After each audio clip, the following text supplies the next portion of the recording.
Hello students, good morning all of you. Today I Rabindra Mohan Mishra from Sri Jagdamba Sanskrit College Batho. I am taking the class of Shastri second.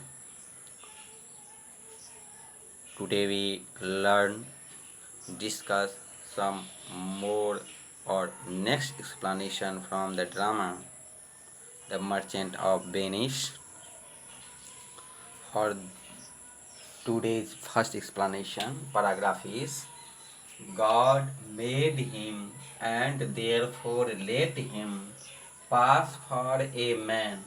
In truth, I know it is a sin to be a mocker, but why, he hath a horse better than the Neapolitans, a better had habit for from it than the Count Palatine. These lines have been taken from the drama The Merchant of Venice. These are written by William Shakespeare. Shakespeare was a great dramatist. He was certainly one of the most successful writers of his time. These lines are taken from Act First, Scene 2 of the play The Merchant of Venice. These lines are spoken by Portia to her maid Nursia in connection with the selection of suitors. Next paragraph.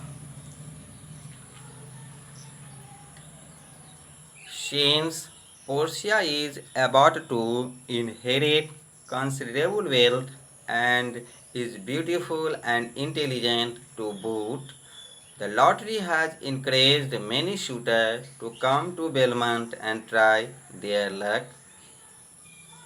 The situation at this point is that no less than 6 suitors has arrived.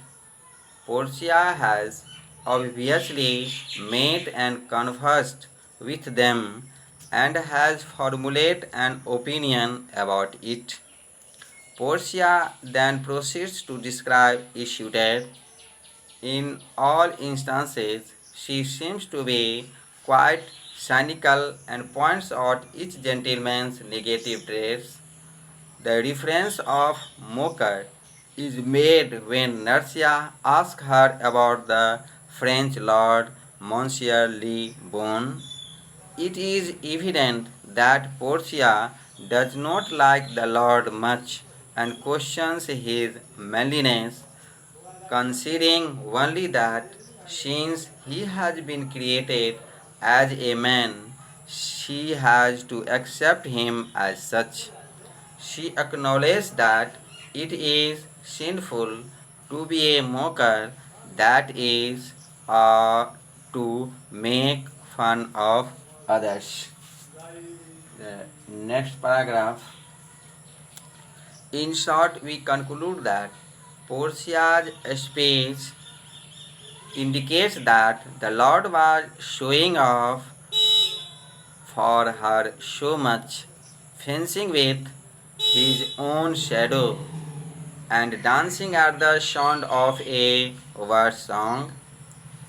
She was not able to get a sense of who he really is. He is every man in no man. Today's next paragraph is when he is best, he is little worse than a man, and when he is worst, then he is little better than a beast.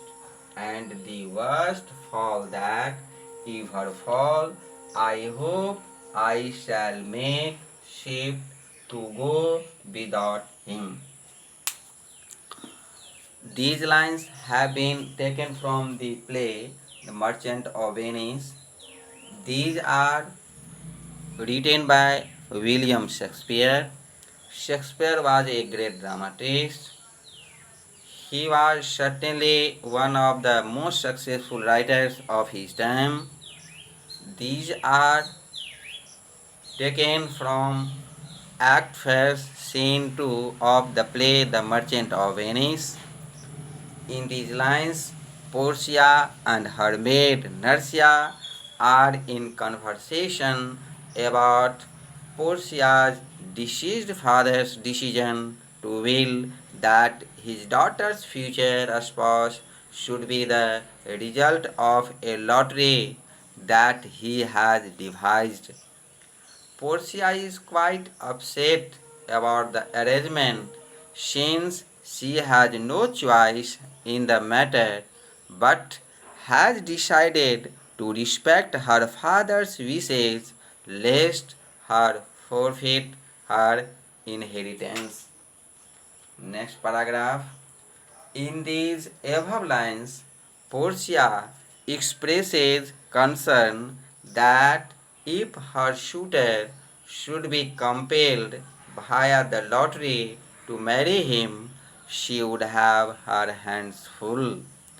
She is also frank about the fact that even if he should love her madly, it would be impossible for her to return his affection. But she is also expressing that her suitor is pretty awful in the morning when he is sobering up, but and even worse in the afternoon when he is drunk. He knows nothing about the happening of world. At his best, he is a little less than a man, and at his worst, he is little more than an beast. It means he is nothing better for her. If he got married, she got married, and he tragically met his demise. She is sure she could find a way to go on without him. Next paragraph. In short, we conclude that Portia explain, explains her dilemma to Narcia. She understands the difference between knowing and doing what is right. Her deepest frustration lies in her inability to choose her own suitor due to her loyalty to her